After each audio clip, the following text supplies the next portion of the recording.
How to buy Minecraft from G2A. Hey everyone, welcome back to the channel. In today's video, I'm going to show you how you can easily buy Minecraft from G2A store. So without further ado, let's get started. So first thing first, open your favorite web browser and go to the G2A website, and also make sure to log in with your account.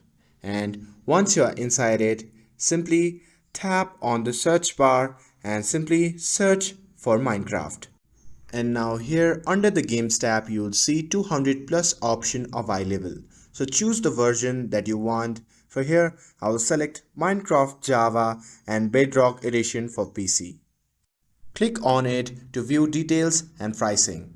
And now you will have payment options like PayPal, Visa, MasterCard and even Bitcoin. Let's say I want to pay with a Visa. So I will select it and click on Add to Card. Now next, click on Continue to Payment and you will be redirected to enter your card details. So simply enter all the details that is required, and once you have completed the payment, you will receive a Minecraft key.